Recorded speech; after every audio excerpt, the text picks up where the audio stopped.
2 inches away from where they're trying to have something. Today's meeting of the Affordable Housing Advisory Committee is called to order on October 24th, 2023. Welcome, everyone. Agendas of today's meeting are at the entrance to the meeting room. Please remember to turn off your cell phones. To ensure a complete record of the committee's actions, we ask that each individual wishing to speak clearly state your name and spell your last name for the clerk. We ask that you limit your comments to 3 minutes. At this time, I would like to ask the board members to introduce themselves and state the fields that you represent. I'll start on my far right. Good morning, everybody. I'm Jacqueline Rivera. I'm the CEO of Clearwater Housing Authority, Vineyard Housing Authority, Clearwater Housing Development Corporation. Housing is what we do.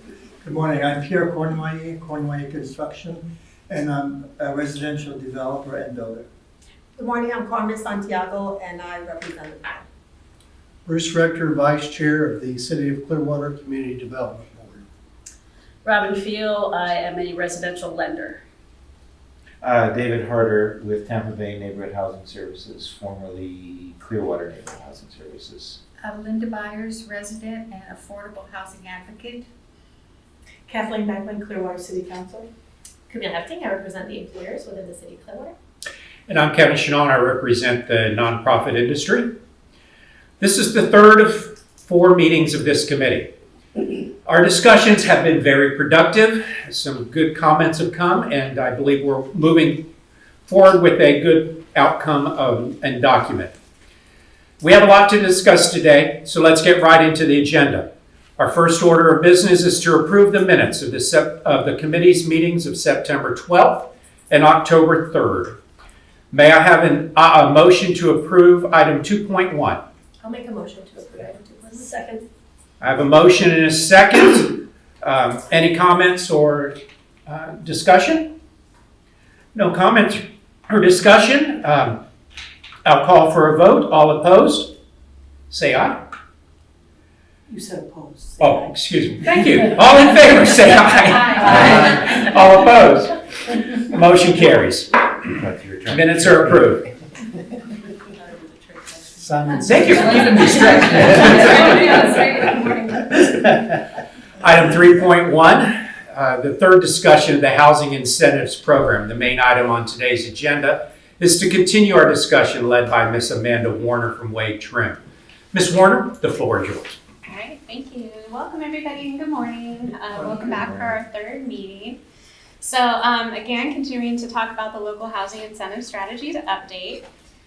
Just to review the schedule, we're almost through the You Are Here point there, September through October 2023, where we're meeting to just discuss the LHIS report. These have been workshop style meetings. The next stop is an actual public hearing. That'll be on November 14th. I'll provide more details about that a little bit later, but then after that, it goes to City Council for approval and then ultimately gets submitted to the state. Eventually, this will get incorporated into local housing assistance plan, and then that will get submitted to the state as well down into May of 2024. So again, we're at our third meeting, and again, the next stop is the public hearing on November 14th, and then a City Council public hearing on December 7th. So just to review the changes that have been made so far, the affordable housing values, our previous 2 meetings, we made changes to values C and D. So we changed value C to aspires to have housing that fits the city's workforce, and we added a new value, D, everyone deserves a safe, affordable home. Is everybody still comfortable with these value changes moving forward? Okay. All right, and then at our last meeting, we talked about the affordable housing principles and made a change to principle number 6, incentivize to promote incorporation of affordable housing into all housing developments. Is everybody still comfortable with this change to principle? Okay, I'm seeing not, so we'll move on. And then finally, the vision. There's one minor change to this. The City of Clearwater will incentivize the development of a diverse supply of housing that is safe, accessible, affordable, sustainable, energy and cost efficient, that blends into the aesthetic character of the city's neighborhoods, proximate to public amenities, employment opportunities, and which supports an inclusive community and the diverse needs of residents. So that is the vision moving forward. All right. So local housing incentive strategies, we've been talking about these for 2 meetings, but just to review, there are 11 incentive areas that are required for the committee to review.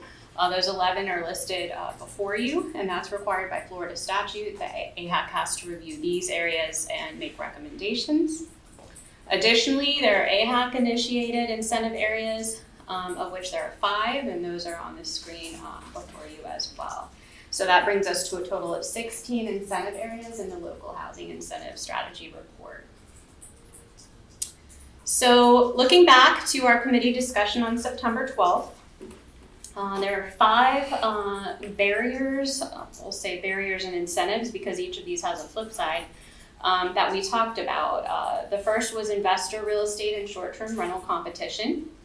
The next was third-party barriers, so we're talking about interest rates, debt service, property taxes, and insurance premiums, or even the ability to just obtain insurance coverage. Construction costs and supply issues. We all know with inflation, and there have still been some lingering supply chain issues with construction. NIMBYism, not in my backyard, misconceptions about affordable housing, the need for public and political will and workforce housing advocacy in the city. And then talking about housing providers and landlords. How can the city better communicate with landlords? Is there a need for a landlord liaison, caseworker, rehabilitation assistance, using rebates as an incentive and other incentive with regard to landlords? And then affordability monitoring requirements is a barrier. We talked a little bit about that on September 12th. And then rental assistance and gap funding. Rental assistance not keeping up with market rent, and the lack of other assistance. So we're talking about gap assistance like utility payments and other costs surrounding rental assistance. So these were the barriers and incentives that were discussed at that first meeting. There's a question. So yes, of course. Yeah. Under barriers, could we include inventory, housing inventory? So supply, housing supply, okay, and inventory. Yeah, we can add that to that discussion as well.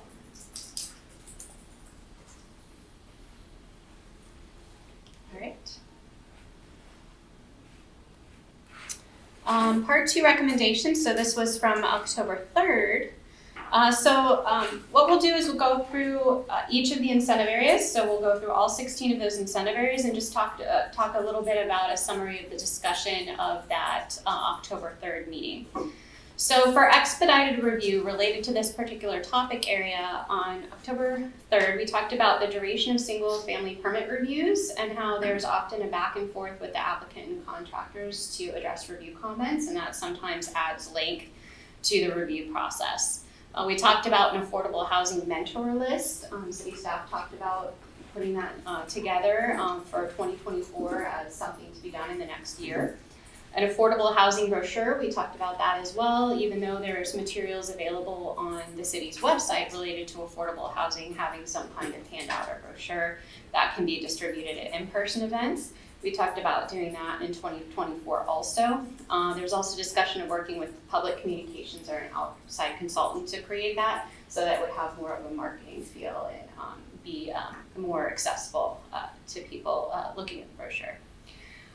We talked about holding a builder's workshop or just an interview, really a stakeholder interview regarding templates, why applicants have not submitted affordable housing templates or examples to the department, and we talked about changing the name to building example plans. I believe city staff talked about doing that in 2024 in terms of meeting with stakeholders to get some feedback about why those haven't been submitted.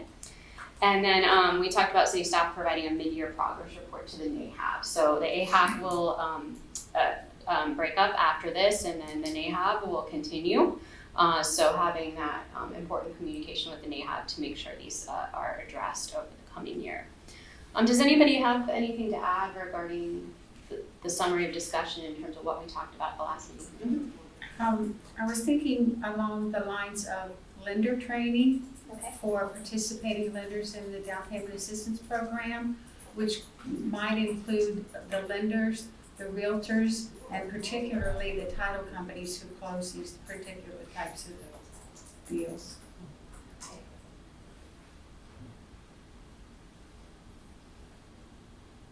And just to get clarification on that, who would facilitate that training, do you see? Would that be, yeah, It could be the provider. okay.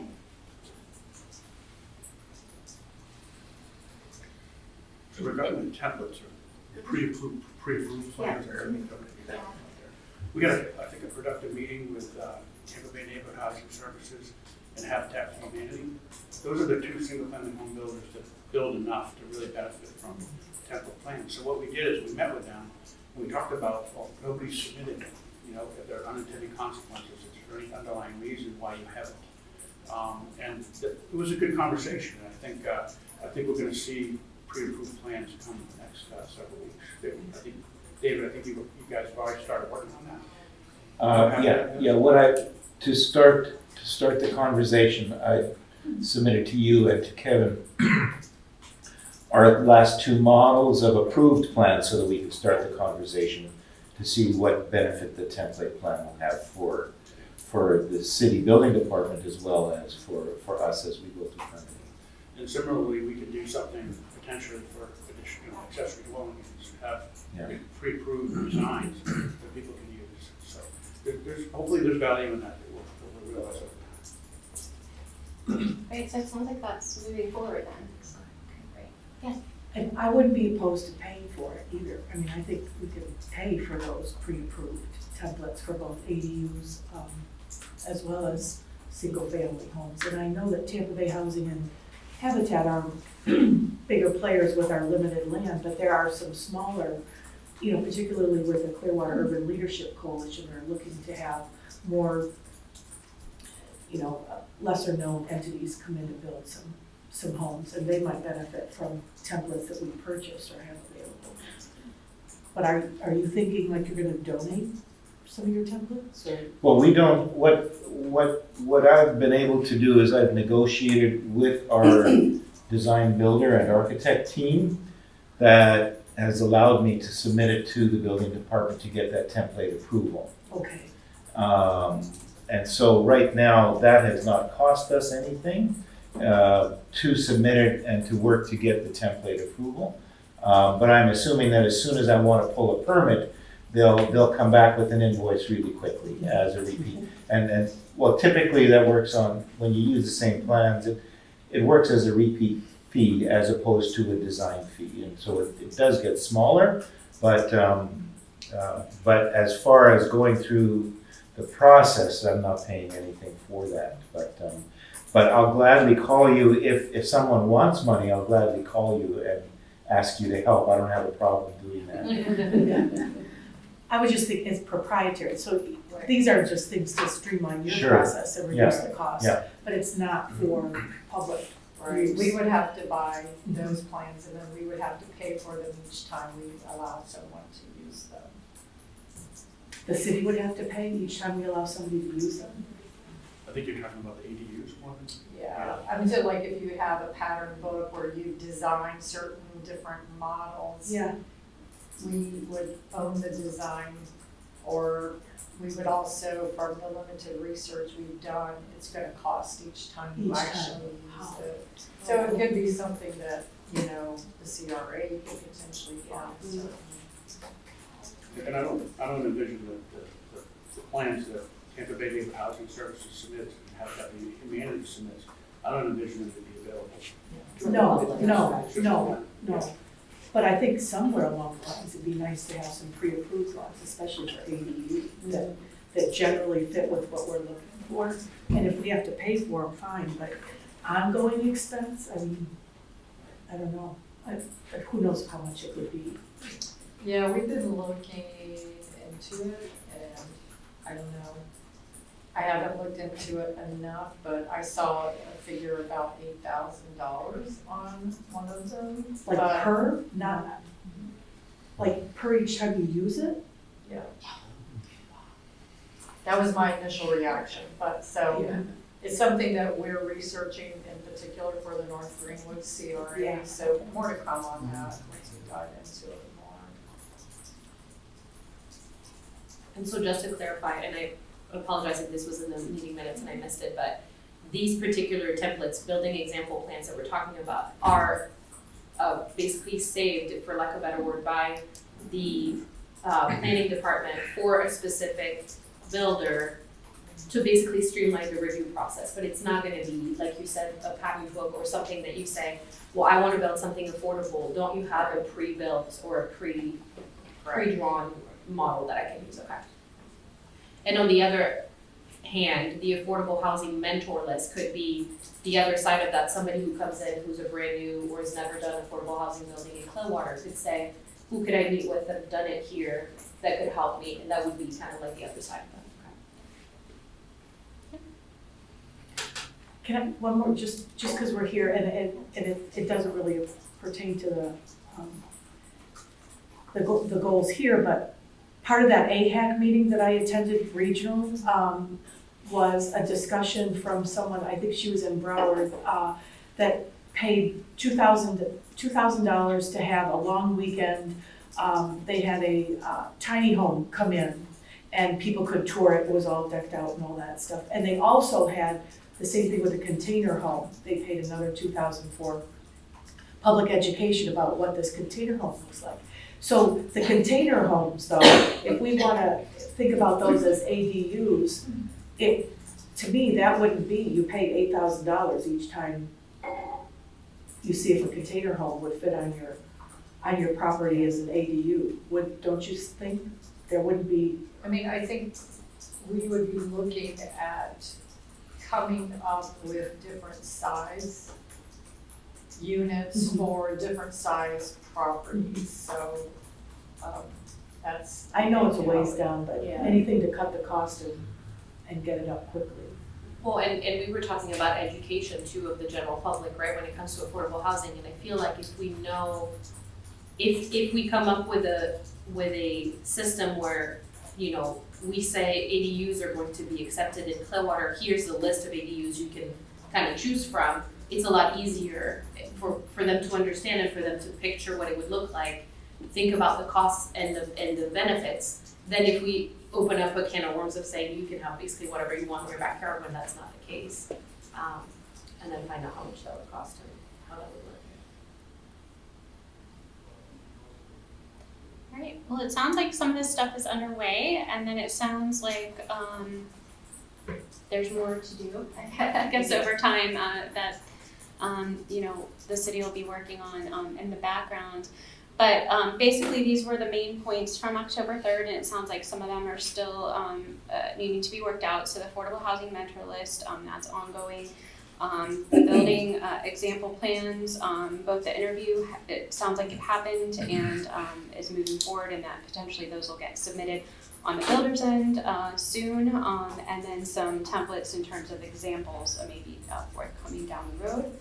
And then again, the coordination with the NAHAB moving forward. Now, at October 3rd, during the October 3rd meeting, I didn't hear many specific changes really to the recommendations. So recommendation 1.1, the direction was to continue with no change.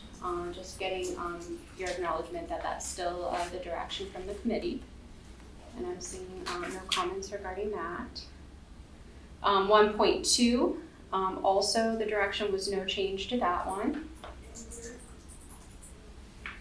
And if anybody has any comments about these recommendations, please speak up.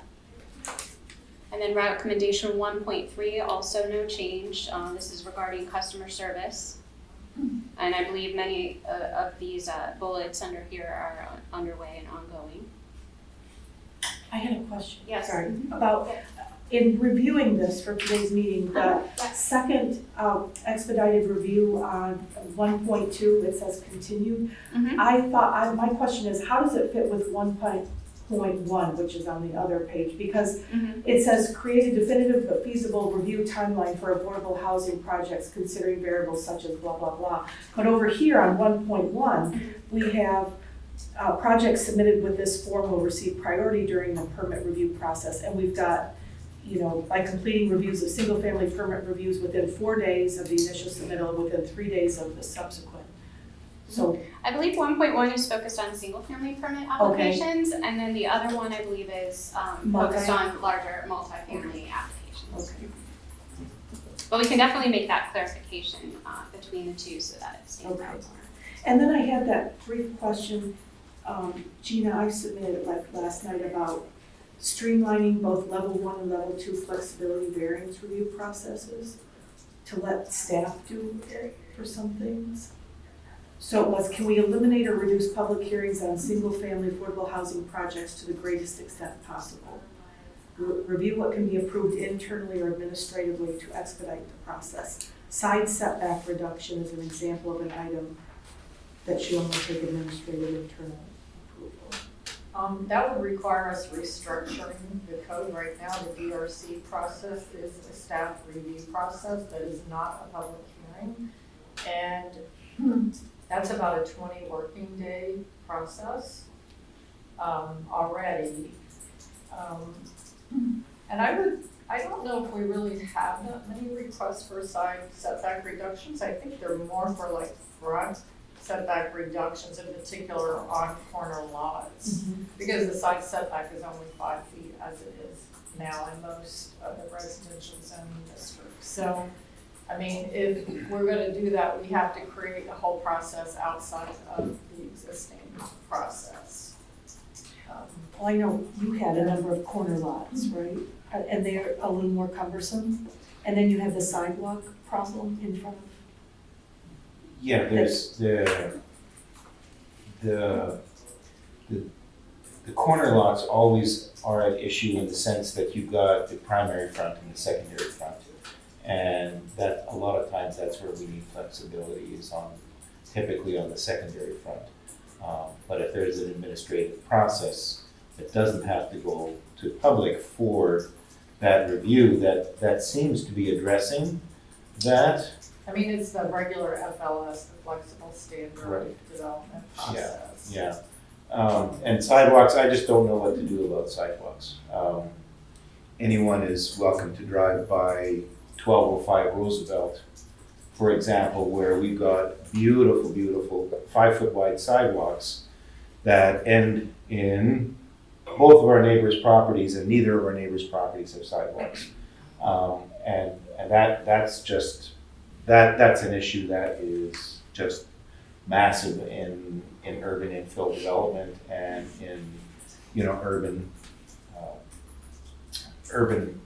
utility upgrades. And I just, all the years, I don't know how to manage that, but that's just something that would be great if we could address, but I don't know how. Are they in the CRA? They are in the CRA. Maybe the CRA could initiate a sidewalk program to complete those sidewalks in the neighborhoods. When we have the infill. Right, just a suggestion. And also, when you open a sidewalk in, then you pay in lieu of a sidewalk. Yeah. I'd like to see that taken away. And CDBG funding can be used for infrastructure. Yeah. In low-income neighborhoods, and that can be an option as well. The 1205, it is in the CRA, it wasn't when it was built, I don't believe. Pretty sure of that. Because we'll have a bunch of those. I'm thinking of the one on the backside, was built. Yeah, the backside was built before the CRA, that's correct, yes.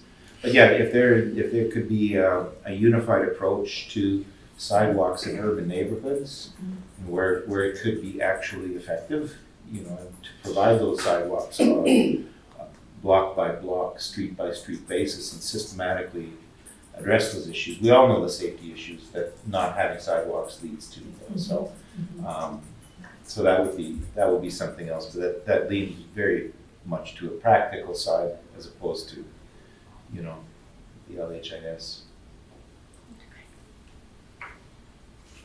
Right. So, and we're going to come back to that sidewalk topic again later as well, under a different incentive area also for discussion. So with 1.2, I think what I heard on this one is perhaps we provide better clarification of the single family application in 1.1 versus 1.2 being targeted more to multifamily. 1.3, this was one continue with no change regarding customer service. Can we Yeah. Can we put a timeline on some of those? Like, providing a list of potential mentors experienced in affordable housing development by, you know, the end of the first quarter, or do we want, I think putting a timeline on these things is important, because some have been continued. I think that's achievable. So, yeah, we can do that. So by first quarter of 2024, perhaps, is that reasonable? Okay. We gotta provide adequate staffing. Right? I mean, really, it needs to be, one comment, not to interrupt, but one comment that resonated with me from Chuck last time was that, you know, your department was created to manage these funds that come down through the city. And I think we have a shift now. I mean, there's a whole lot more on your shoulders, and it's a different animal right now. We're managing about 3 times the funds that we were managing when I got into this role. We had one additional. That's it. Since then, we've taken on much of the work that a real estate services coordinator is doing as well. That's how, and we are hiring right now. We're recruiting for a housing specialist. That's a new FTE that was approved by council. And you know, a lot of these things that we need to take care of, I'm going to use that person to really help. You know, stay on top of those things to make sure we get these things done. So we meet with you next year. You know, we're up to speed with all the recommendations that you have that we can control. Morning, please. Good morning. So, all right, so 1.3, we'll put a timeline on that one. 1.4, this is regarding the brochure. We had talked about that, as I mentioned in the summary of this discussion, as something that will be handled in the next year. Do we want to put a timeline on this one as well? Okay. Chuck, in terms of staff with the brochure, do you think this is something that would be mid-year or in terms of timing? I think if we shoot for end of first quarter Okay. in calendar year Okay. 24, that gives us halfway through the year to really get these things kind of in place. Okay. Assuming I can hire somebody. Tough market. Chuck, I have some templates if you need some templates for some brochures that I could share. We could just start with something. Yes, in terms of trifolds, All right, so 1.4, we'll change that to a minor change to add a timeline on that one. 1.5, we did have a modification to this one. Encourage affordable housing developers of single-family homes to submit frequently used. We changed it to building example plans to be more clear about what that would look like for pre-screening by the building official to further expedite the staff permit review process. So I think this one would be encouraged and ongoing. I think it's already, from what I heard today, it's already being implemented in terms of speaking with developers in terms of getting them to submit. I have a quick question on this. Do we think that there's a, do we think that we can, once we know that these are in place, the building example plans are in place, we could do a comparison of how long it used to be for them to get it approved to, versus how long it is now, and share that with the NAHAB or whatever committee is active at the time, whenever we have that data, maybe a year from now, however long it takes to get accurate data. I think that would be great, and that could be included in some sort of brochure that we do to say, if you do this, it will change, you know, the timing of your requests. What it doesn't do is it doesn't impact the site review time. And that's really the heavier workload in site review. Yeah, in particular, I think from an engineering standpoint, I mean, if it has to go through a process for any flexibility, we're talking about when it's submitted for building. Mm-hmm. So, you know, zoning shouldn't be an issue when they get to buildings. What sometimes comes up that I've seen is with engineering maybe and stormwater, because what we're finding is that I don't know how to say this nicely, but like the sites, it's kind of slim pickings what's left out there in the community, and so there could be issues with them that maybe another site wouldn't have. Okay. And So it's not an apples to apples comparison, is what you're saying. Yeah, right. Then maybe what we do is we get, as the committee or through city staff, because we can't communicate outside of this room, but get with the builders themselves or the providers themselves who are able to submit those building example plans so that they can tell us from their standpoint what the change has been like of their, workload or whatever it looks like, so that then we can use that to communicate when we talk about marketing items, to communicate to any other providers that may be interested in kind of coming into that. Reduce the time by 4 days. Right, or reduce, work by however many hours, like whatever they end up seeing as a benefit, and then we can use that to kind of push the envelope a little. It would be nice if we could have the benefits from, if any are submitted, before we sit down next year, so that Right. if there are no benefits to it, is this a recommendation that may not continue? Right, absolutely.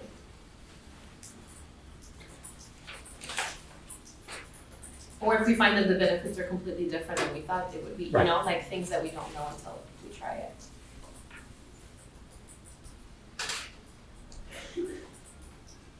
All right. So, so I think this would be, from what I'm hearing, this would be something that perhaps gets reported back to the NAHAB also, That would be just great. in process, how's that going? And then hopefully, get some more feedback from builders right before the next AHAC meet, so that can be reported. So, all right. So, new topic areas, so modification of fees. We talked about how the building permit fees were just recently lowered for affordable housing. There was some discussion of a larger citywide fee benchmarking study perhaps forthcoming in the future. Really, that was the only discussion regarding modification of fees. We didn't talk about that topic a whole lot. Do we have any details on the date of that? Is that gonna be the study, benchmarking study? The study, no, I mean, that's down the road. Nothing's been Ways. contracted yet or anything? No, Okay. no.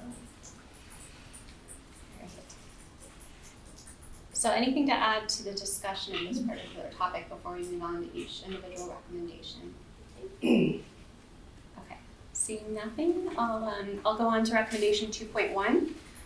Continue no change. The city continues to coordinate with Pinellas County regarding database rate flexibility within the multimodal impact fee to support the affordable provision of affordable housing. So that's already ongoing and happening. 2.2, this is continuing to assess the financial, legal, administrative feasibility of reducing, refunding, or redefining the cost of impact fees or permitting fees. Again, as we talked about, fees have already been decreased. So this is continued, no change on this one. Sorry, I have a question for 2.2. Mhm. Is there a way that we can maybe detail how often that should be done? Because we say continue to assess, but we don't say like once a year or once a quarter or what that's supposed to look like, just for as far as expectations go. Sure. And I think it ties in with the, a larger citywide fee benchmarking study forthcoming in the future, but if our goal is to be on par with other municipalities, I mean, we need to know where we stand. I mean, I think with regard to the reductions we did for building permits and plan review, we are low. I mean, I think we are leaders in that, we reduced it 75%. That's great. So, I don't know how often you really need to reassess that. I don't think, definitely you don't need to do it on a quarterly basis. Oh, no. And then, with the larger fee study, I wasn't here, so I don't know what all Lauren talked about, but, we haven't changed our fees in 20+ years.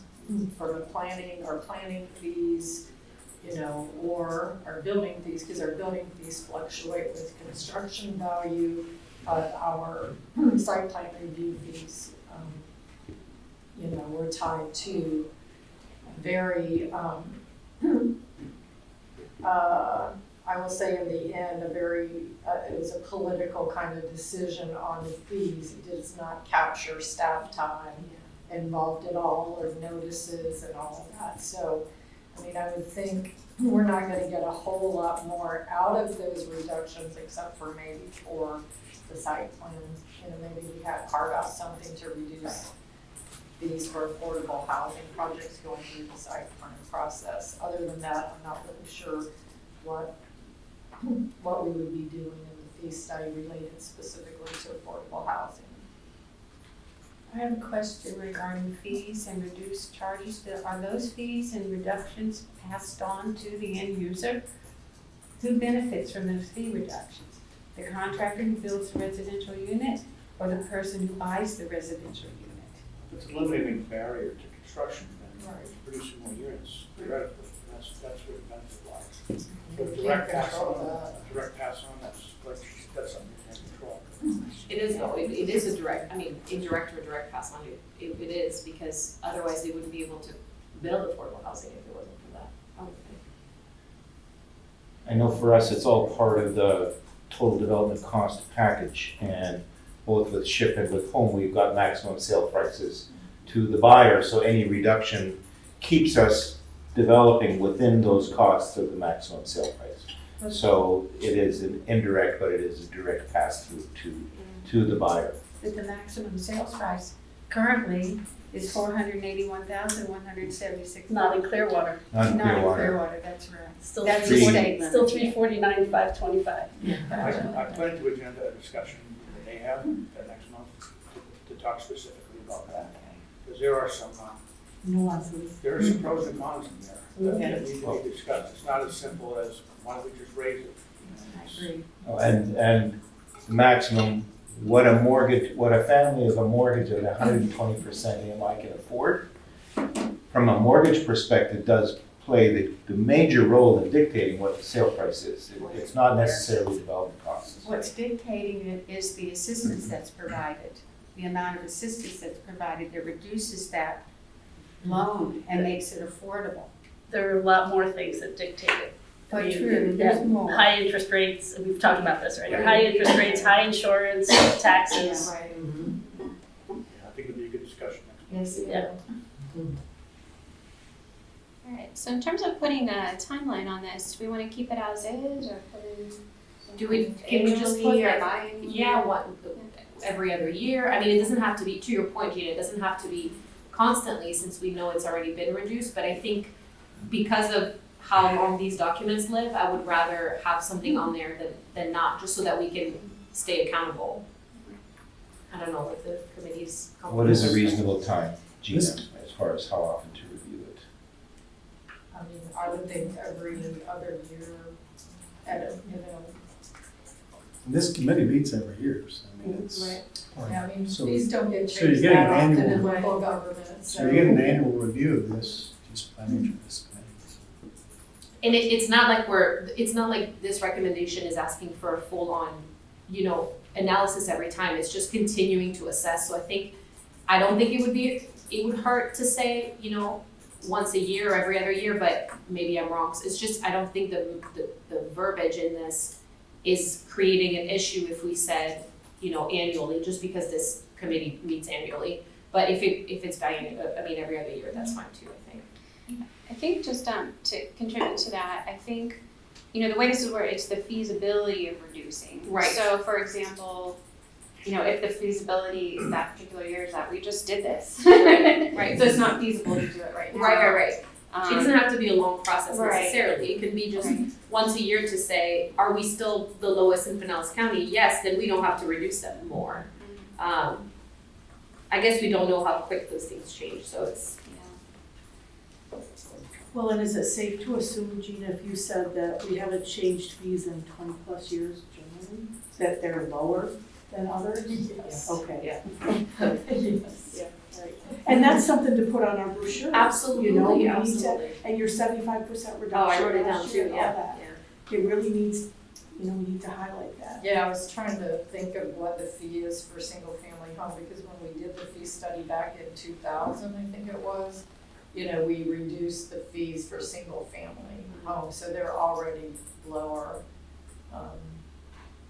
than say if you're commercial or Yeah. multi-family project, 300 or 300 maybe sticks in my mind, but I'm gonna look it up while we're in this meeting. Okay, so we'll add a timeline to that. I'm going to go with annually based on the feasibility statement in there.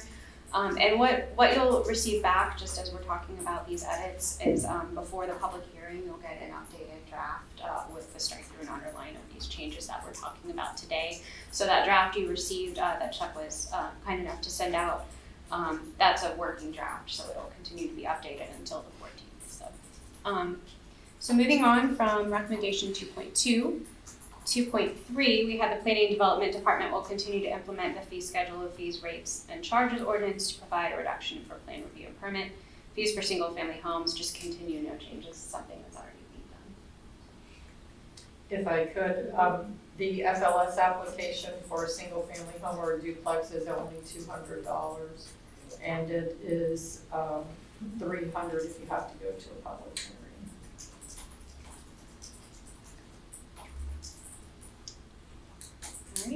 All right, 2.4, this is related to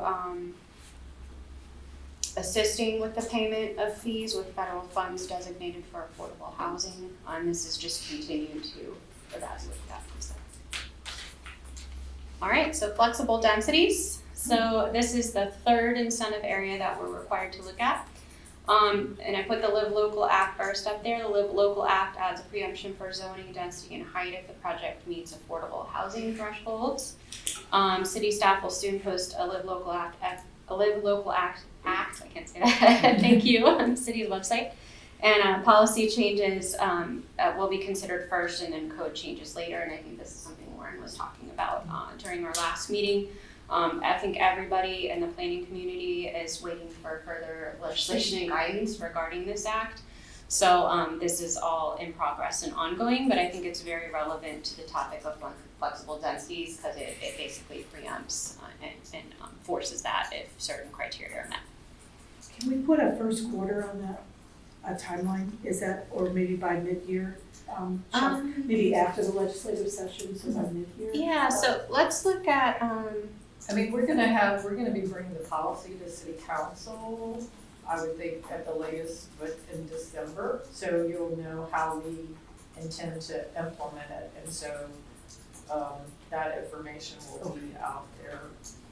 I was thinking the frequently asked questions for the Live Local. We have something drafted. Do you? Okay. We're tweaking the memo, because we offer flexibility, which other codes do not. We're really kind of grappling exactly how to apply that with Live Local. And, you know, we're pretty close, but we already have a draft for that FAQ, so we'll be able to do that sooner than later. regarding these recommendations, we don't have anything specifically citing the Live Local Act written in the text of the recommendations. Is that something the committee would like to add to that? So for example, in this one, continue to provide allowance of density flexibility for affordable housing developments and follow the Live Local Act as, you know. In accordance with them? Yeah, in accordance with the Live Local Act or something related to that, adding that to 3.1, and then that way at least it's put in the recommendation so that when the committee meets again, they can follow what's happened in the previous year. So. I think we want to have a distinction between additional density in the Right, in LA the state code. versus 320.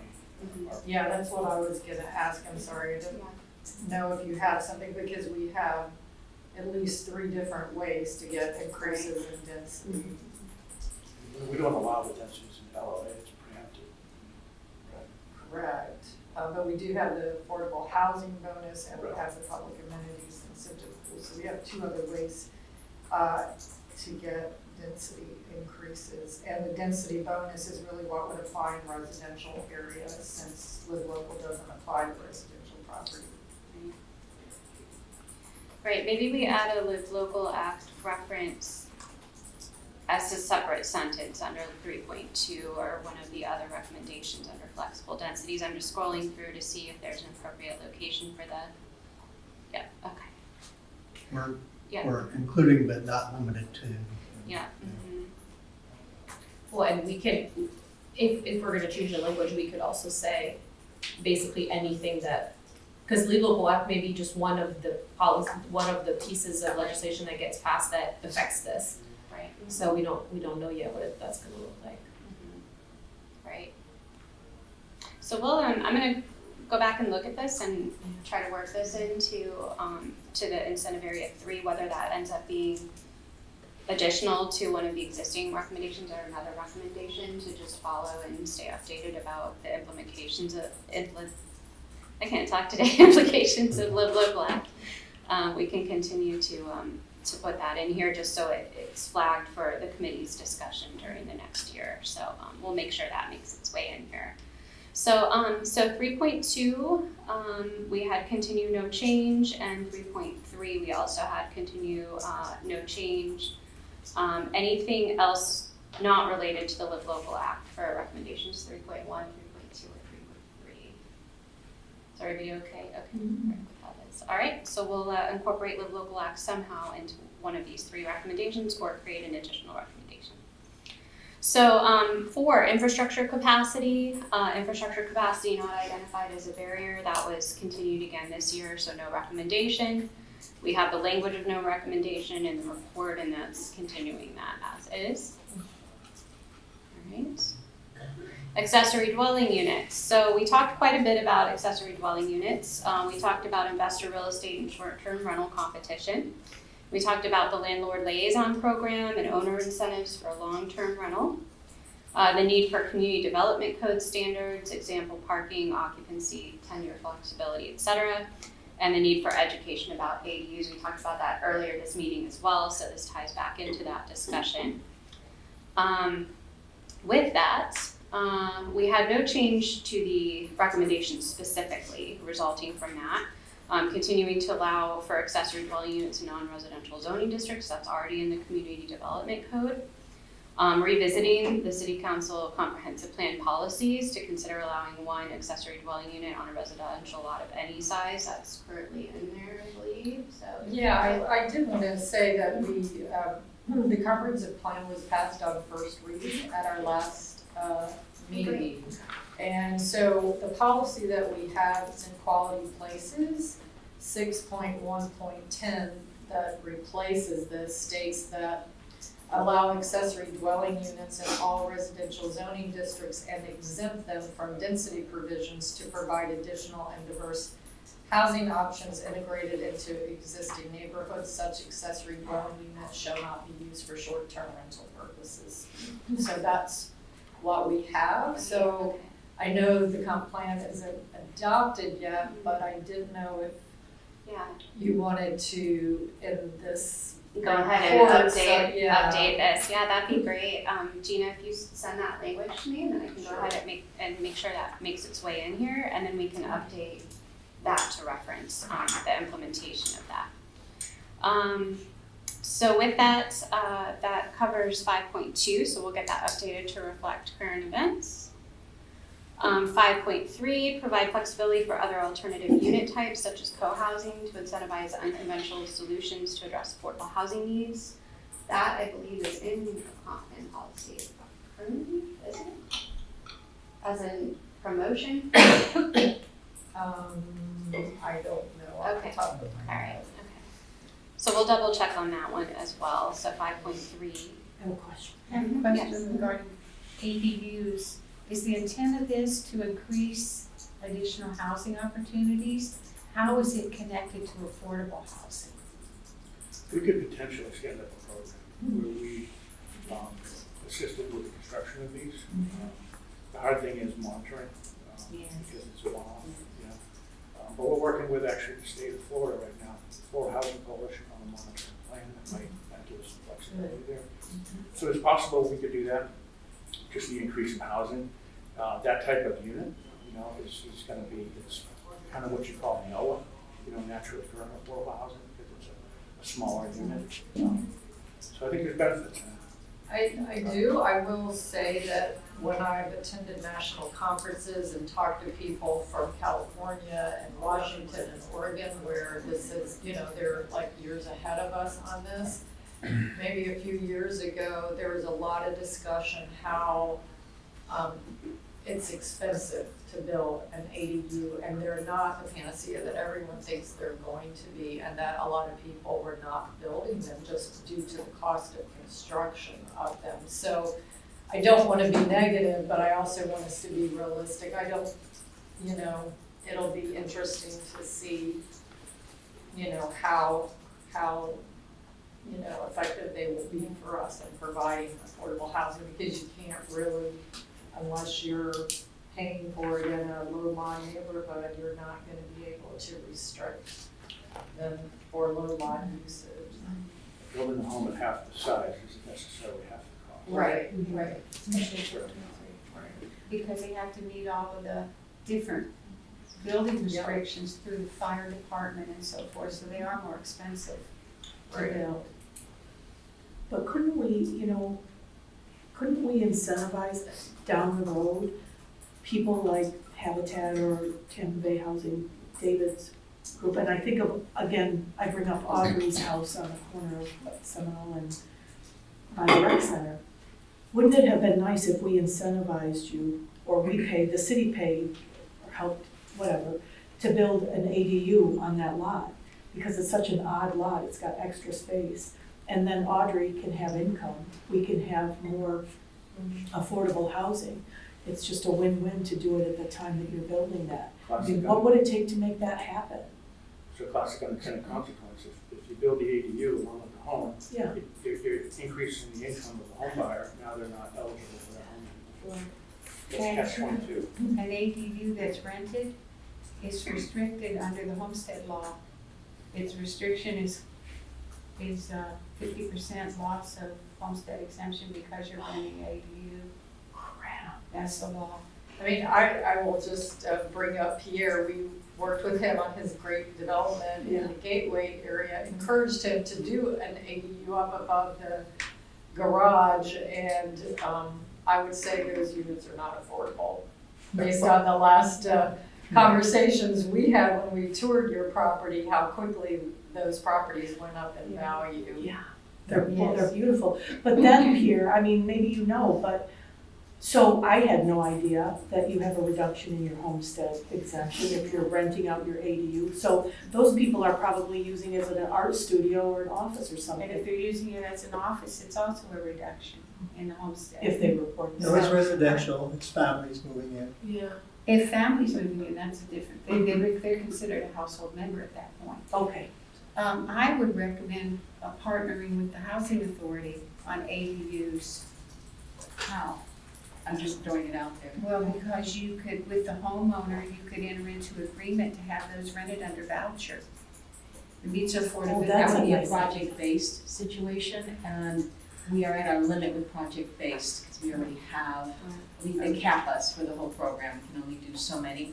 And right now, we already have project-based out there, and we committed to the new project, our last one, Archway, yeah, they were the last ones, and you have to compete for the project base, you have to initial an RFP for it. Right now, we're capped if we're able to grow the program, and right now, we haven't been able to, HUD hasn't allowed us an opportunity to add more vouchers on, then our cap would increase, but right now, we're at it, we already have them out.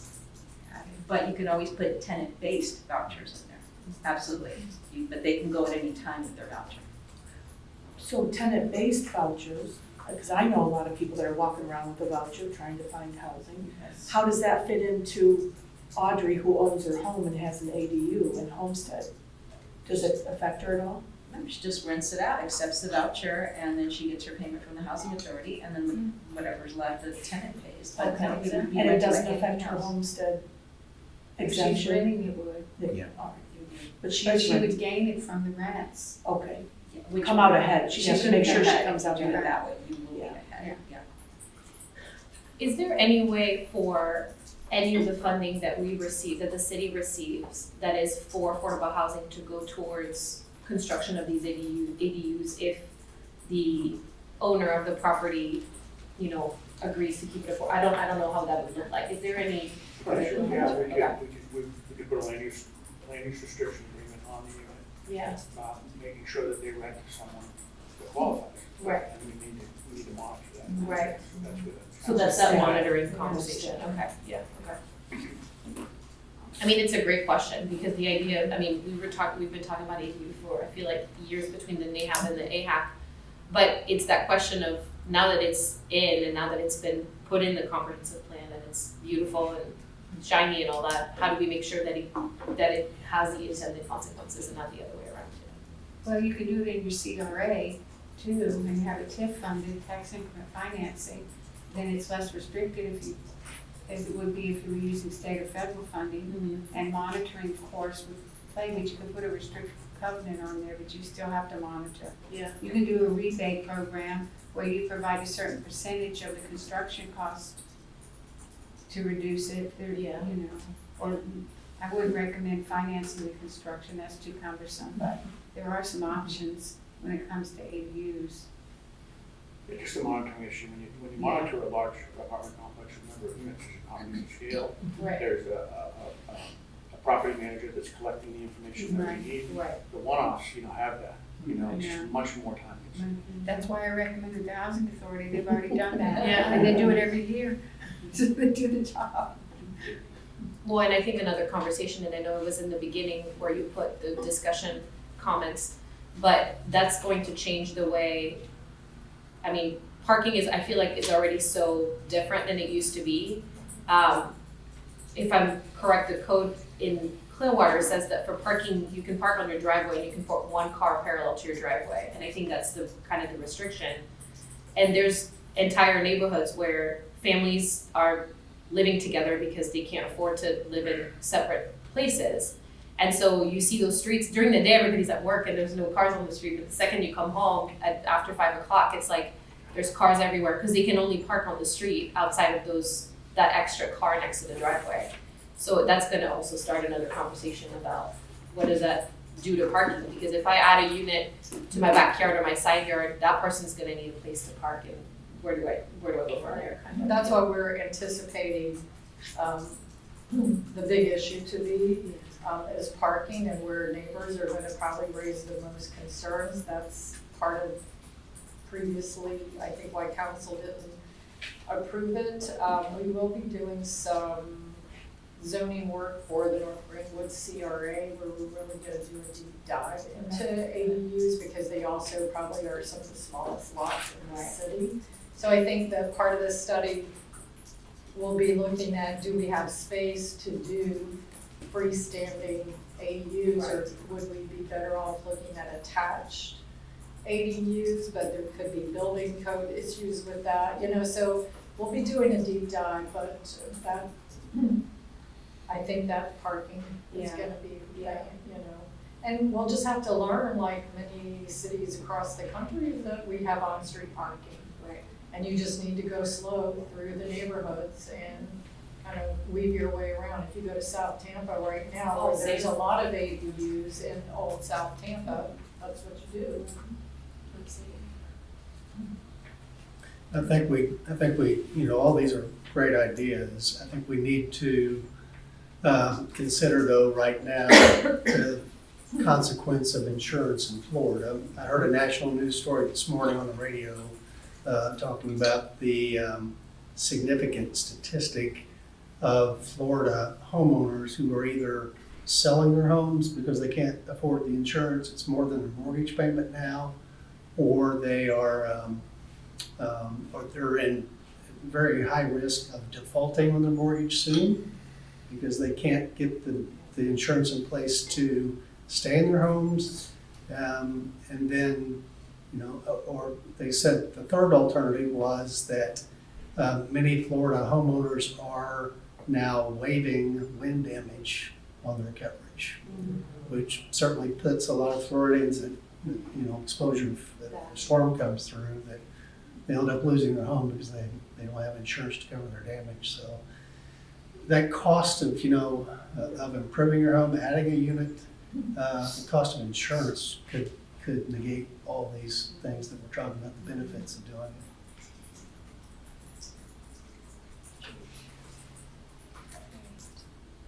So regarding accessory dwelling units, I'm going to work with Gina to update some of these recommendations based on current events in terms of what planning is doing with the policies. This one, the alternative unit types is actually addressed under C1.1.2, so I'll work with Gina to update that based on what's happened recently. Parking reductions, amend this to parking and setback reductions. The state just calls it parking reductions, but I think the AHAC committee's discussion has evolved more into setback reductions here. So we talked a little bit about site design flexibility in terms of single family versus multifamily, and that maybe some of the progress that has been made in multifamily hasn't really translated over to single family in terms of site design flexibility. The best use of available land to support other housing types. We talked about how the city already allows flexibility by administrative review for residential infill. So Lauren updated us about the city's current practices regarding that. Off-street parking reductions, we talked about that and talked about balancing with safety concerns. This goes back to the sidewalk conversation. So, it's great to provide off-street parking reductions, but at the same time, we have a lot of sidewalks that go nowhere effectively, which doesn't result in the safety that we would like to see. So. We talked about code enforcement and education about parking. We talked about sidewalk system completeness and neighborhood usability. So this was a summary of the conversations that we had relating to parking and setback reduction. Continue to allow flexible setback requirements for affordable housing developments. We had no change regarding that. Continue to tie reductions of off-street parking requirements to proximity and access to alternative modes of transportation. We had no change to that. And then that was it for parking reductions. Any other comments regarding parking and setback reductions?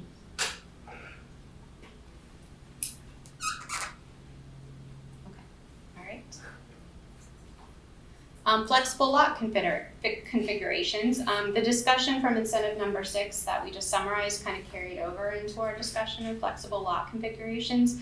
But the committee directed to continue the current recommendation, and that's to continue to allow flexible lot configurations for affordable housing developments while remaining sensitive to the character and context of existing neighborhoods. And that was continued with no change. Any other comments about that incentive area? Okay. All right, modification of street requirements. Street requirements were not identified as a barrier. When we're talking about street requirements, we're talking about street width and things like that. No recommendation was the committee's last recommendation, and that's continued again. So we have this statement of no recommendation because such standards are in place to benefit public health and safety. So that's incentive area number 8. Pre-adoption policy consideration. There were no issues discussed about the current process, and the current recommendations were continued. We talked about, as part of the annual reporting, the Economic Development and Housing Department will continue to review all regulations and ordinances that may affect the cost of housing. And continuing the review process maintained by the senior executive team through which any new regulatory instrument created in the city can be evaluated for its effect on affordable housing. And I think city staff maintains this discussion throughout the year. Can I, about that 9.2, I was thinking, so I believe it's like Senate Bill 170 that has this required business impact estimate. Yes. And so for any new ordinance, I guess we have a statement now related to that new legislation. Maybe we could have a statement of, how does this, what potential might this new ordinance have to impact our housing affordability? Just a sentence. Because you include things about, do we have enough parks and all that stuff proportionate to our, when we annex people in. Right, those are standards for review that are set forth in the Right. code. And so could you include on, when we have any ordinance, a statement about affecting our housing affordability? Right along with that new business impact estimate thing? Kind of like standard operating procedure. I think that's something, I don't want to speak for the city, but I know a lot of communities are doing that for just their legal review of the ordinance anyway. I'm not sure how the city is implementing it. That may be a question for the city's legal They department. don't have a Yeah. They don't have a statement. No. But the last two, 9.1, 9.2, I think that's how we work through that. I think that's our process. Okay, well, and it can always be a question from the dais, like, do you see any, negative impacts to our housing affordability with this ordinance as it goes forward, right? Okay.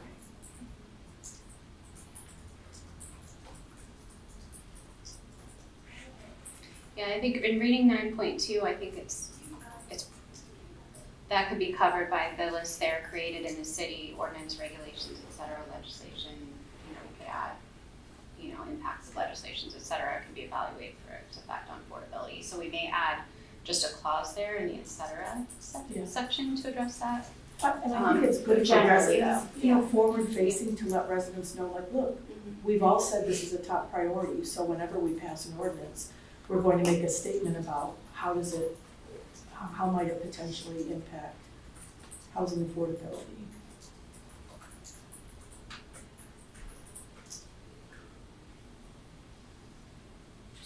Demonstrate that it's front and center.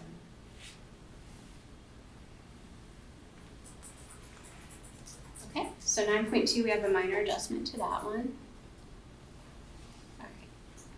And then inventory of public lands. So we spent quite a bit of time talking about the inventory of public lands. Under the Live Local Act, the updated inventory is required to be updated by October 1st. City met that requirement. The current list has 31 properties appropriate for affordable housing. I believe Chuck sent this out to the committee so that everybody could see the list and see the properties on it. Non-residential properties are now included. That's consistent with the Live Local Act. Habitat for Humanity is currently considered for one property. That's in process. And then non-conforming lots. We talked a little bit about non-conforming lots in the context of small lots. Platted lots are allowed 1 unit by right. I believe Lauren was discussing that at our last meeting. City staff generally coordinates with code enforcement and foreclosures. And there's a lot disposition process. That scoring is scored, and then anyone can request to get on the list. I think there was a question last time about how to get on the list. Anybody who reaches out can be added to that list to be notified. Does anybody have any other comments about the inventory of public land? There'll be public comment. There'll be a public comment section after this. Mm-hmm. Yeah. And then the inventory of public lands, we have 10.1, just continuing to maintain that inventory, so we'll continue that recommendation. Continuing to publish that inventory, again, that recommendation would be continued. That would be published on the city's website, and city staff would continue to coordinate with Pinellas County on their inventory. I believe currently there's nothing on Pinellas County that's in the city, right? And then continue to make the publicly owned land available to prospective developers and nonprofit agencies. City staff's already doing that. And then the Economic Development and Housing Department will coordinate with the Planning and Development Department to identify properties having repeat code violations that may be suitable for rehabilitation, acquisition, demolition, et cetera, for affordable housing also continue. So with that, I'm sorry, there's one more monitoring policy procedure for distribution of city-owned lots. This goes back to the lot disposition policy. And then we have consider including energy efficient items and related emerging technologies into the scoring matrix in partnership with Greenprint 2.0. And again, this is ongoing and continue. So I believe that's it regarding public lands. Any changes to those or continue on that? For that number 5, I just made a note for that scoring matrix. Yes. Would we consider incentivizing or including an ADU for the development as part of the matrix? Like, do we want to incentivize that? Would that be, it's just assumed it's going to be part of it? We could, but then again, you get into the added income of the homeowner. Yeah, right. You know, you put them on I know, but I mean, we need more housing, period. I mean, that's, we can do that if and it's going to be difficult for the developer to fit it in there with the numbers. Yeah. But yeah, I mean, we can give it an additional point to someone that offering another unit. I think that And the way this is worded, because it says consider including, if we add to that second sentence, it'll be consider included will give you that little bit of flexibility that it doesn't have to be the same every time depending on, the lot that you're looking at or whatever. Okay, so what I'm hearing is consider including energy efficient items, related emerging technologies, and ADUs into the scoring matrix to support environmentally friendly development in partnership with the Green Print 2.0, or I might reword that a little bit to make it get better, because we're breaking up the environmental friendly from the efficient. But we'll reword that and get ADUs into that as a scoring item. So that's 10.5. Thinking about the ADU part of that, Chuck, you might be best to acknowledge this, but would every lot of public land be eligible for an ADU? Or would it be limited? And if not every lot is eligible, how would that affect the scoring?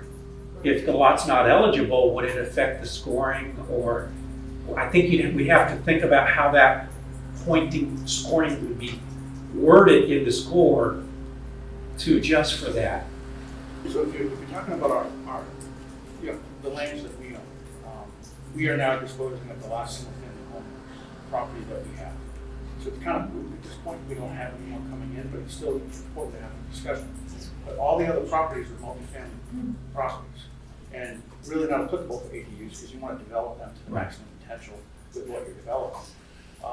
But yeah, it's hard. I don't know that we're going to get any more single-family lots in a while because we got a lot of these because people were walking away from their these vacant lots in the mid-2000s when you literally couldn't give the lots away. They were just walking away from them, and we would get them because of the taxes we were. Now we actually did a staff appraisal on the lot that we're selling that we're disposing of now. This last lot came in at $87,000. That's in North Greenwood. And again, 5 years ago, you literally couldn't give the lot away. So I don't know if we're going to be getting a lot more.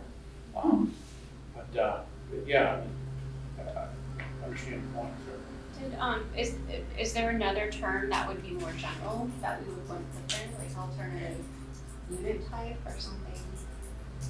I'm just throwing that out there for discussion, not to just limit to ADUs, because an ADU is a very specific type of unit. I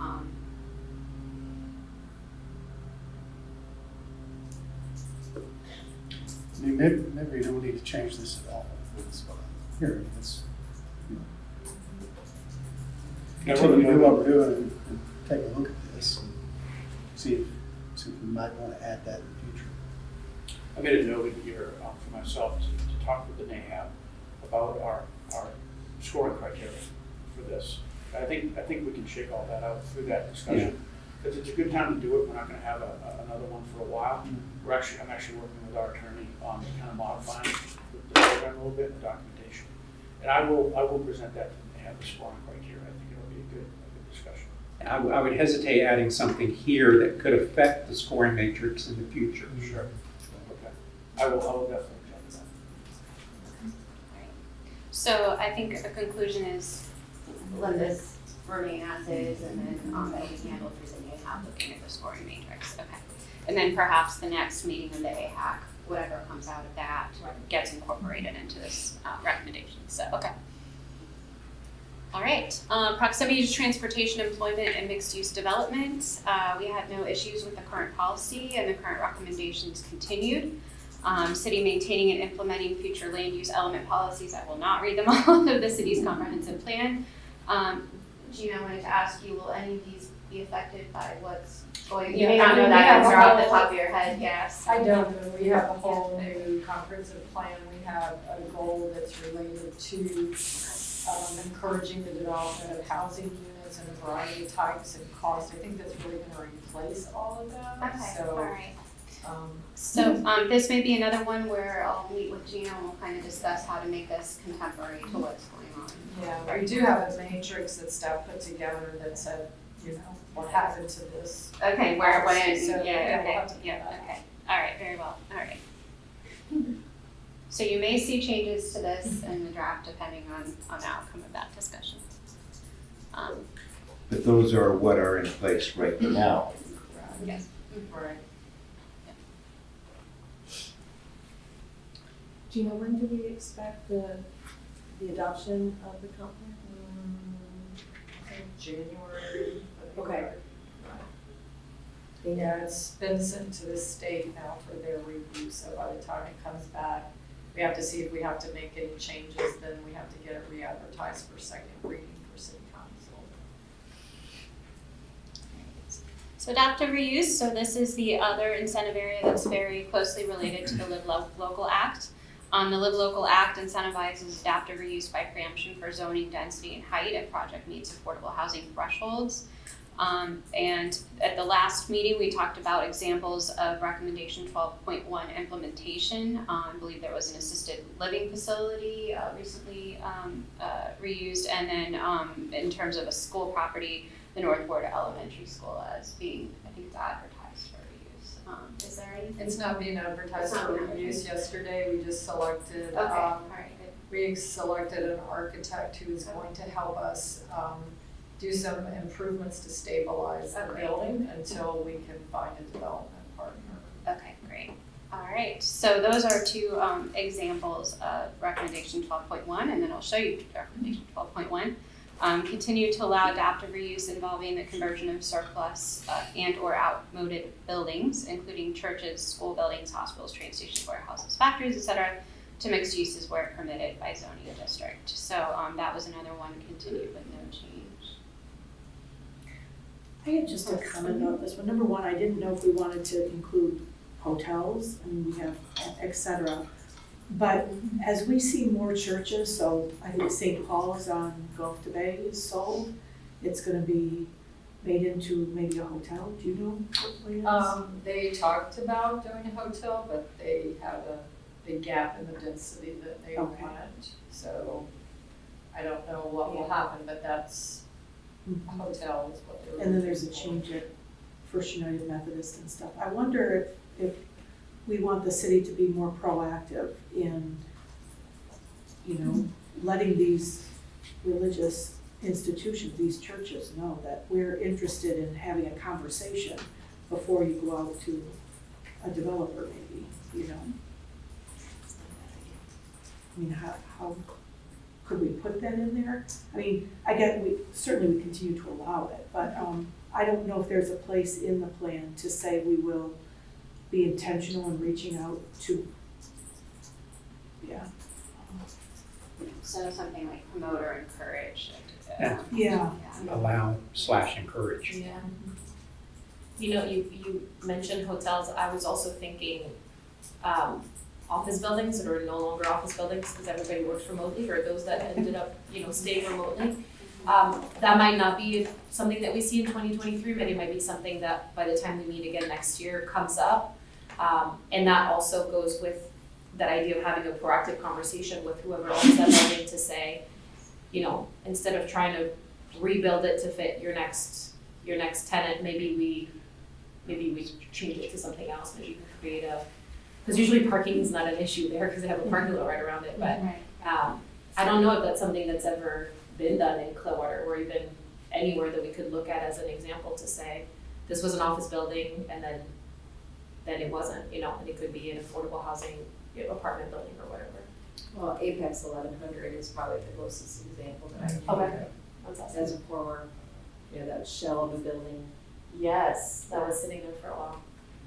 Or malls too, malls are another. Yes, malls are, Y'all remember the Sunshine Mall? It's now an apartment complex. And I think Florida Housing Coalition talked about that in their workshop. Yes, they did, Converting Yeah. those types of Absolutely, yeah. So maybe we say continue to allow and promote adaptive reuse involving the conversion of surplus and or outmoded buildings, and then we'll add a couple more examples in here, including hotels, office buildings, and malls, to mixed use where permitted by zoning district. Do we want to add a reference also to Live Local Act or where encouraged by Live Local, something like that in this 12.1 recommendation? I'm not sure whether that's another place where that would come into play. Yeah, where permitted by zoning district and or. Yeah. Okay. All right. So 12.1, we've got some modifications to that, so we'll work on those. Land development code. There were no specific issues with the current standards, at least identified during our meetings. And again, just a reminder that the Live Local Act adds the preemption for zoning density and height if the project meets an affordable housing threshold.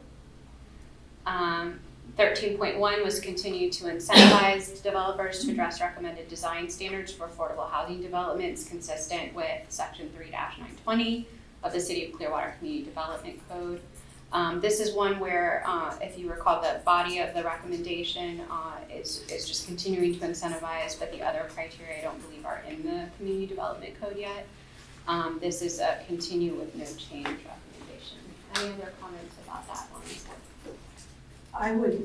I have noted, could you include a bullet for include EV charging infrastructure? 13. So for affordable housing, people are gonna need that in 15 years, 10 years, and we need to put it in, it needs to be part of it now. Okay. All right, so that's in addition to 13.1. Any other discussion about 13.1 before we move on?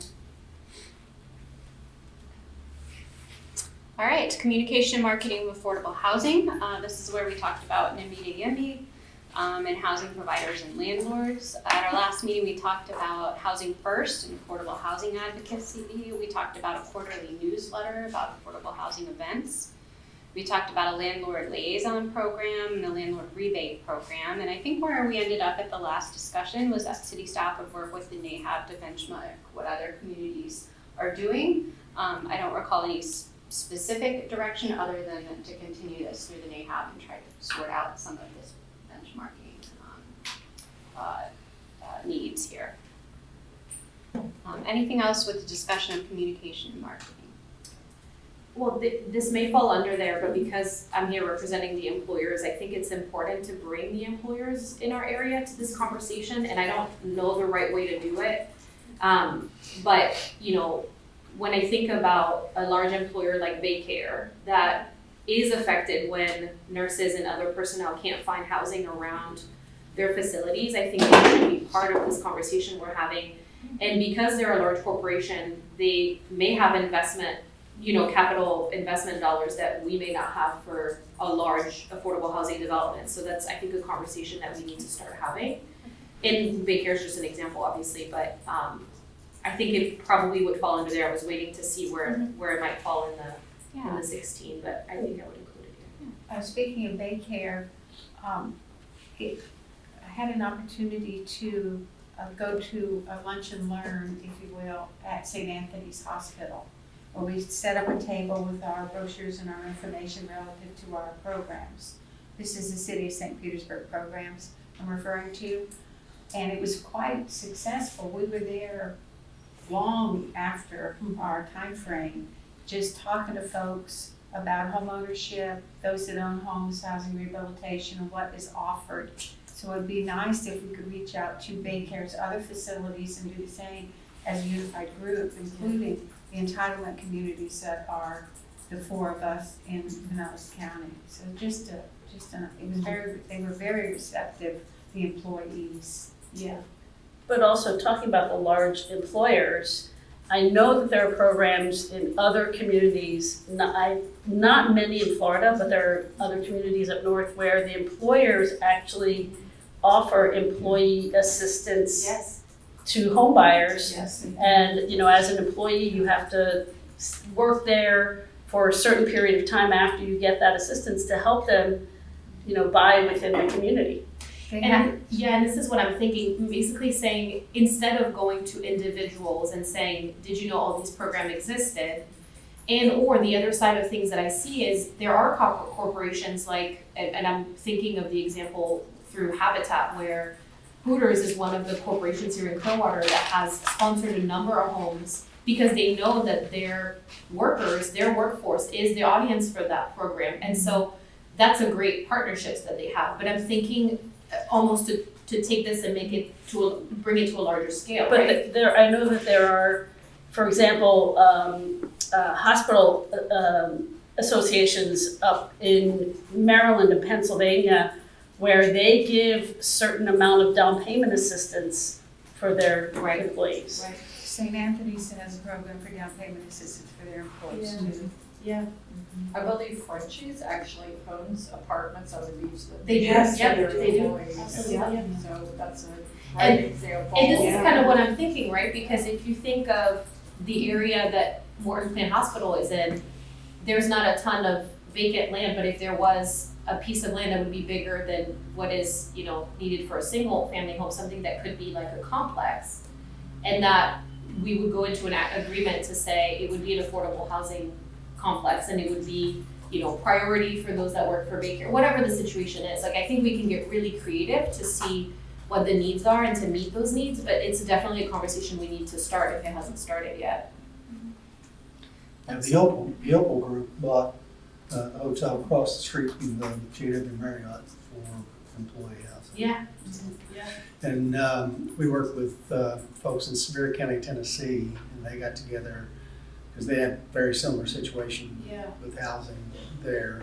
And they developed a complex Yeah. just for mainly J1s. They have a lot of J1s coming in, but I think it is important that we somehow connect with our business community to get them behind this idea, and it's good for them. They're having trouble getting employees anyway, Exactly. particularly in the hospitality industry, and so this is a way for maybe, that we've given 2 examples of companies who have done it just for their employees, but a partnership building Absolutely. among those to get them to work together to do it would be good. Right.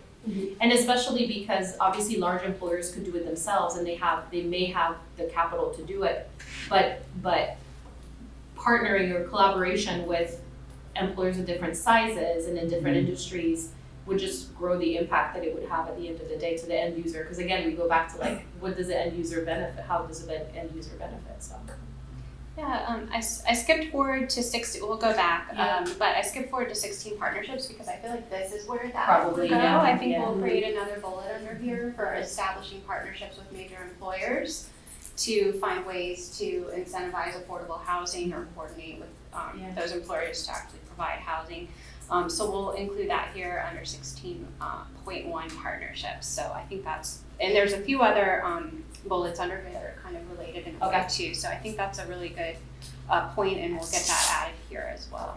And I know we've talked about it, the city of St. Pete has a program for their employees, for rental assistance.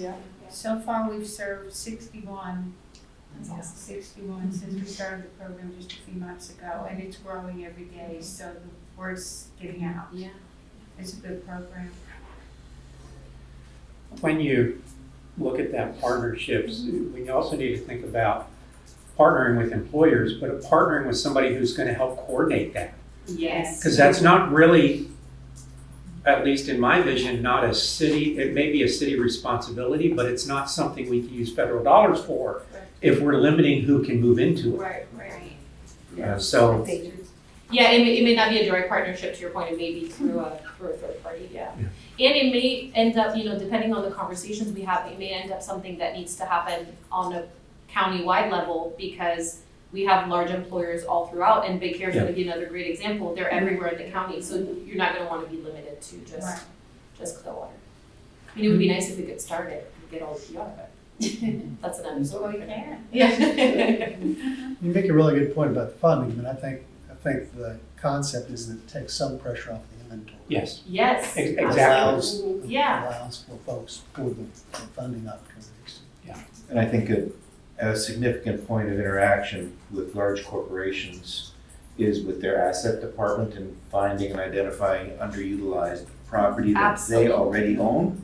And so that makes the push that much easier, because now an underutilized property is turned into something that's productive and beneficial to the corporation. So, but that's a strategy. And then I think the partnership really needs to be with a developer. If the corporation doesn't have the capacity to do housing, specifically housing development, then I think the city can be a clearinghouse and saying, these are seasoned, experienced developers that you as an owner should talk to see whether it's something that works for you. And then I don't know how we can guarantee that in some ways there's some benefit to the affordable housing arena. It's not just all of a sudden another project, but that benefit continues to stay with the provision of affordable housing. Yeah.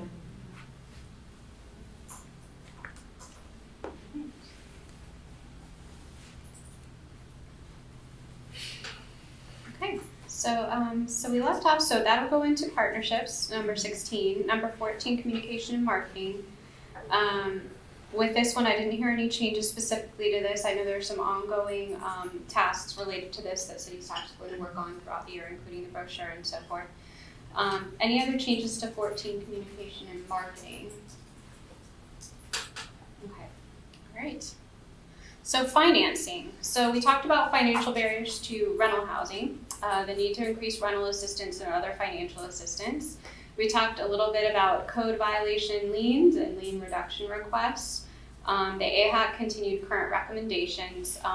We actually looked at this and we want to propose a minor change to recommendation 15.1 based on the discussion. It wasn't something the committee discussed, but we wanted to propose that to you for consideration.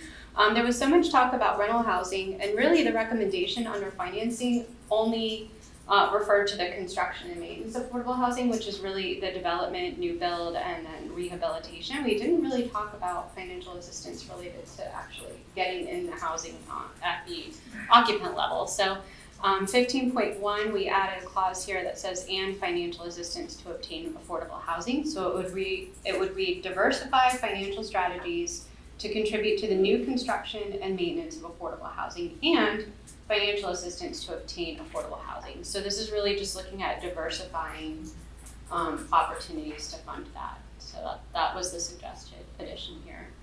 Is everybody comfortable with that? Okay.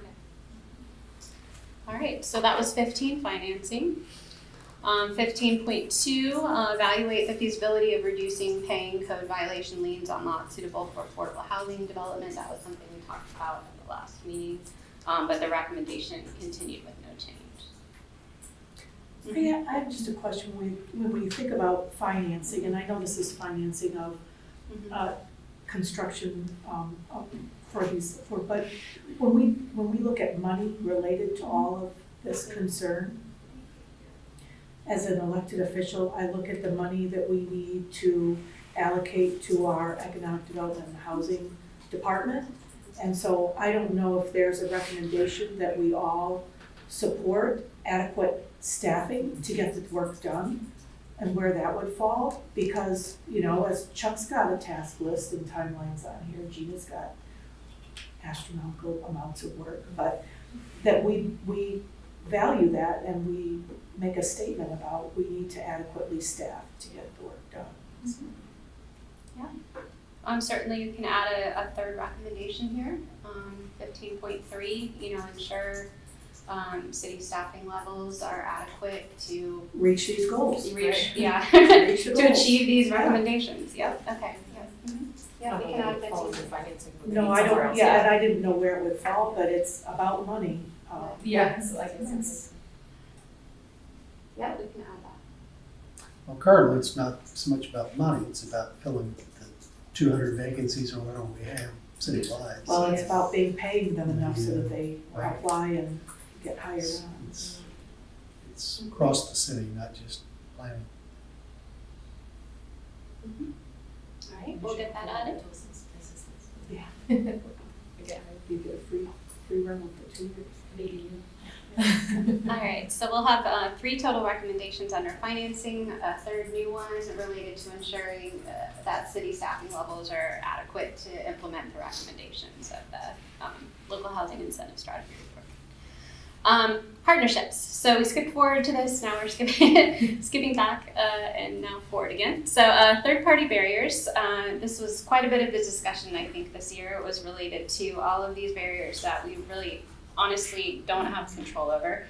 Interest rates, debt service, encouraging lender partnerships and down payment assistance, property taxes and insurance premiums. Potentially we had talked about rehabilitation grants to bring housing up to standards that will ensure that they get insured. Construction costs and supply issues, tax exemptions. This is something that falls under the Live Local Act again with the tax exemptions or discounts for construction. costs. Housing Alliance, we talked about affordable housing advocacy, opportunities to improve that. And then we talked quite a bit at the last meeting about housing quality standards, looking at that one sub-bullet to the recommendation under 16 regarding inspections and timing. We talked about early engagement of lenders and realtors, allowing time to make repairs, the down payment assistance approval process, and then the third-party inspections and an inspector poll. These are all things that we discussed. But in the end, we didn't have any changes to 16.1. We will add the new 16.1 addition regarding the partnerships with employers to make sure that we're incentivizing housing with them. Were there any other additions to 16.1 other than the employer item? Do we want to include anything about a land trust or anything? I don't think we talked about that. No, we haven't, but it was part of that AHAC regional quite a bit. We don't have a lot of land, compared to other parts of the region. So maybe that's a limitation for us, but. Any other thoughts about land trusts? And then for the other part, 16.1 down at the second box. Yeah, that's it. Oh, the monitor? Yeah. Yeah, this is good. I like the first bullet, monitor, encourage citizens to lobby for the development of statewide legislative initiatives to gauge the local impact of their provisions. That's great. I'm really interested to see what that looks like. How are we going to encourage citizens to lobby for? As the city, I mean, are we, we're limited on spending dollars on advocacy and stuff, but that'll be interesting to see how that fleshes out. We do have that Clearwater Alliance for Housing group now that's working. And then the last bullet, partner with the private sector down there. I would ask that we could add, it's the very last line, to reduce labor and material costs for developers and maintenance, operational, and insurance costs for homeowners. And that's where I advocate for getting solar on those homes, so people aren't paying, $500 Duke Energy bills that they have no control over the increase. And so if we can reduce their operational costs, which we're doing with, the Habitat Tampa Bay Housing development is fantastic. Consequence of that, though, is if you do that, then you increase the value of the home and you make it unaffordable. The market value of the home goes up, so they don't qualify Yeah, but now, and then they can't get insurance. It increases their insurance costs, so. There's There's a lot folks of aren't gonna issues stop with living in homes. People are always gonna try to find a home to live in. If the value goes up, the value goes up for them, especially if they're low income. You want the value to go up for them. You want them to build their generational wealth Well, I'm to just start. saying, But I get it. I understand. Yeah, It's if a we're- double-edged sword here. if But we're, you gotta live, and you gotta live better. yeah, but if we're trying to strategies to make the housing more affordable, that may not necessarily make it more affordable. Well, I know with the project that we were just talking about in South Greenwood, Lake Bellevue, the city has granted the cost to Habitat and us to provide solar, so there is zero increased cost in development. And so that value just gets passed directly through to the buyer at this point in time. And once they buy it, it's homesteaded, and then, at least their property taxes based on valuation will be set from that way. And they pay a mortgage for Habitat. I mean, they're not given the home, they have to pay a mortgage. Everything is mortgaged. So the yes. value is more than mortgage payments out there.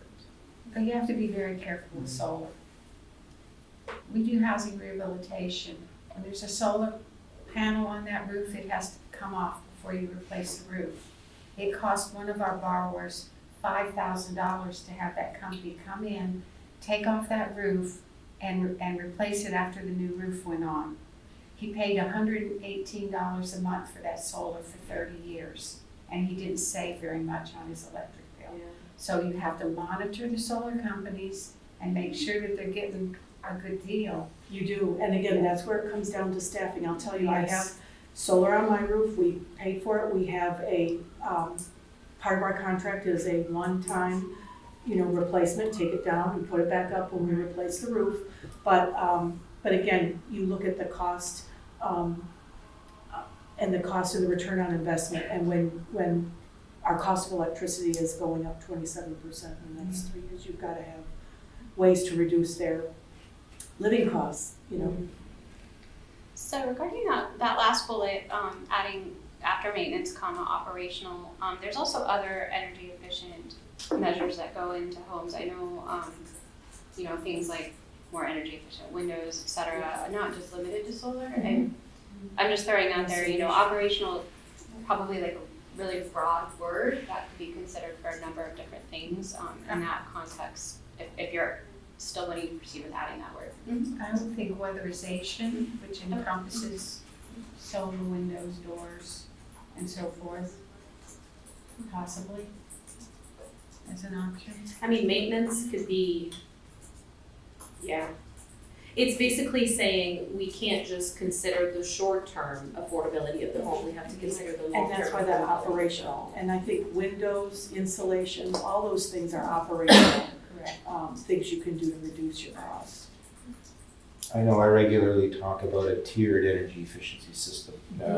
Collecting the low-hanging fruit first and foremost. And a lot of times what that does is that creates an initial new baseline of energy efficiency, which then also dictates on the size of the solar Absolutely. electric system that you need to put on your house. And I know we talk about windows, we talk about the tightness of the home, we talk about insulation. Hot water heaters, what you choose to reduce your The hybrid, consumption. right now, something that I'm enamored with is the heat pump / hybrid water heater, especially when your water heater's in the garage, it keeps the ambient temperature of the water in the water heater higher. So I talk a lot about a tiered energy efficiency system on the basis of what are some of those low-hanging fruits that can be incorporated without a dramatic cost or maintenance issue, and there needs to be a focus on evaluating what you're doing with all of those aspects that relate to energy efficiency. And also evaluating gas versus electric. Yes. I have gas, my gas bill's $1,900 a month through Clearwater Gas. Of course, I don't have all of my appliances. $1,900? $90. Okay. I didn't even Well, think of that directed for directly. record.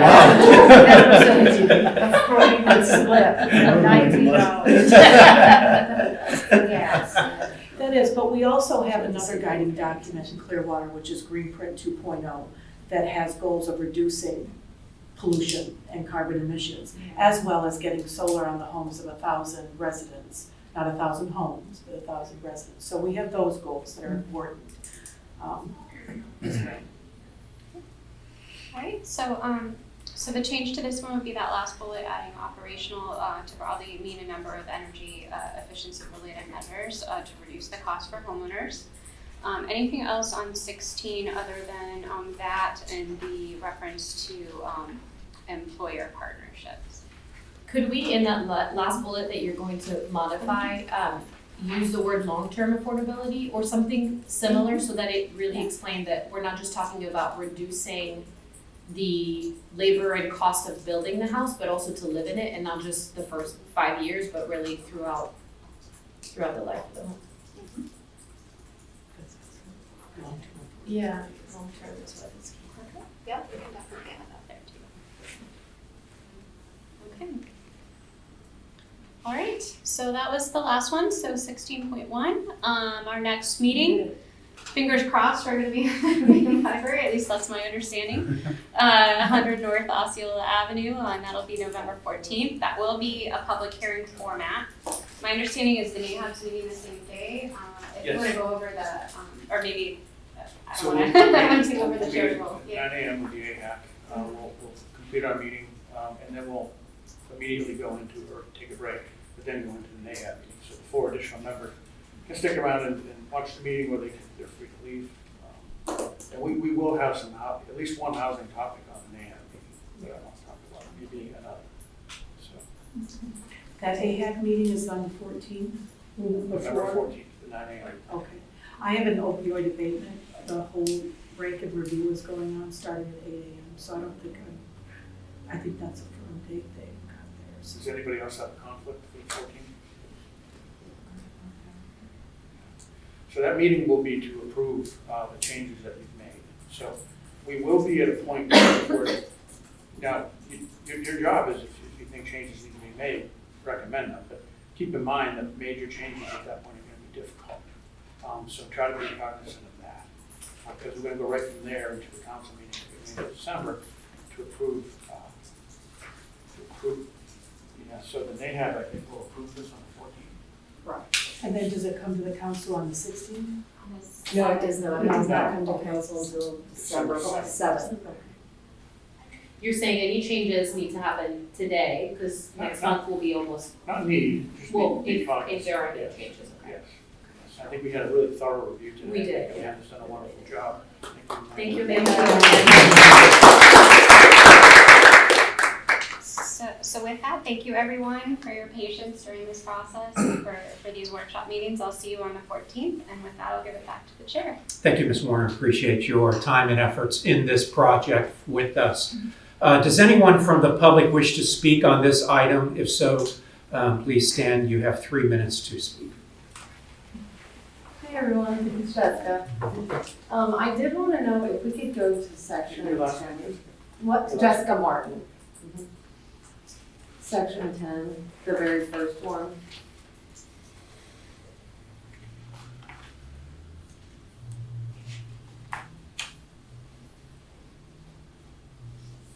It's 11. Sorry, I'm getting there. You're good. It's very slow in scrolling. All right, there we go. You said the first one, right? It should be the one that says the 31 approved. Just the one before Oh, that. this one.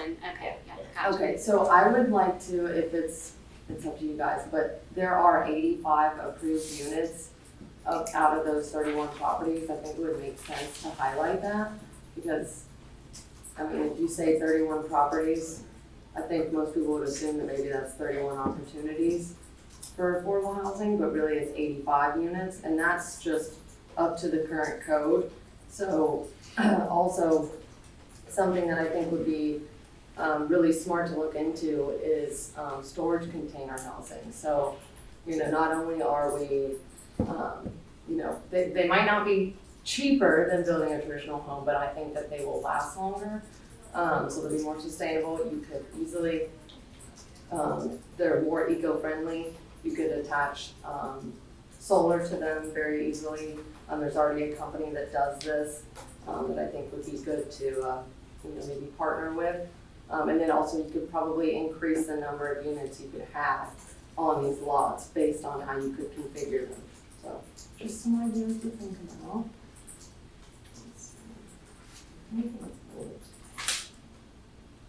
Okay. Thank you. Thank you. Anybody else wishing to speak? Ms. Sprague, do we have any comments from submitted by email? No. Thank you. At this moment, I will close the public comment period. Our next item on the agenda is item 4, citizens to be heard regarding items not on the agenda. Is there anyone here wishing to speak on items which are not on today's agenda?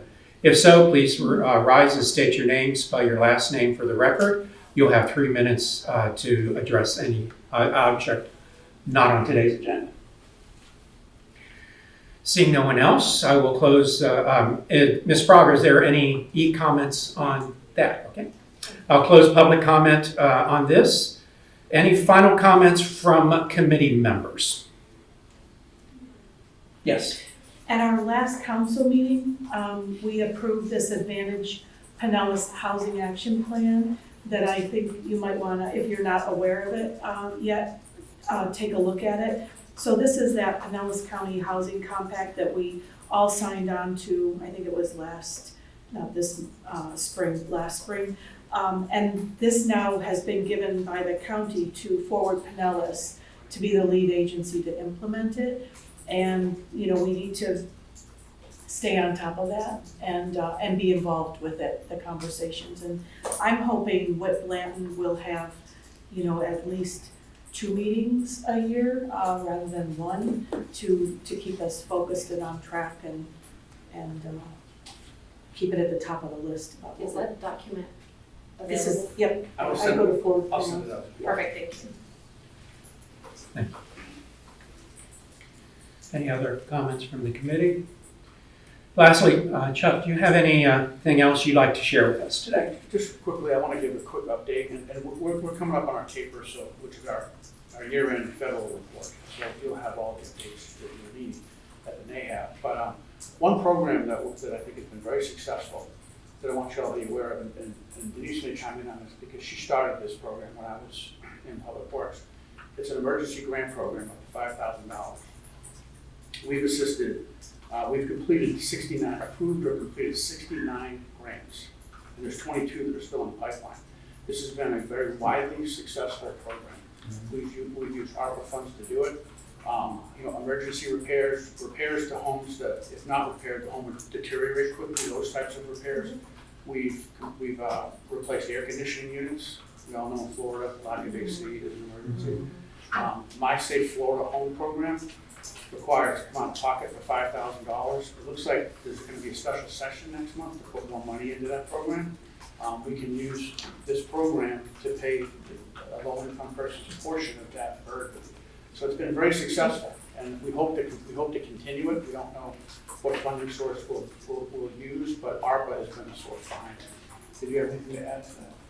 Only that we have committed about 80% of our ARPA funds, and we anticipate committing all of the ARPA funds, which can be used in addition to these emergency grants.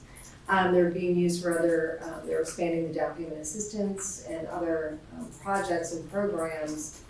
We expect to be fully encumbered by the end of this fiscal year, which means this grant program will disappear. And we evaluated looking at SHIP for this purpose, but the monitoring requirements or reporting requirements that come along with SHIP regulations make it untenable. And there's a reason why we have a minimum loan requirement of $10,000. So I have suggested to city administration and finance that we consider moving forward under general fund. I'm not certain where that's going to go. But at this point, I'm anticipating that this program will end unless another source is made available that has a relatively low documentation requirement, which this program does. It was designed to be low doc, so. Because it makes it quicker, right? Makes it quicker. What we're doing, and just in brief summary, we're doing all the income qualifications you would expect us to do. This is available for incomes up to 120% AMI.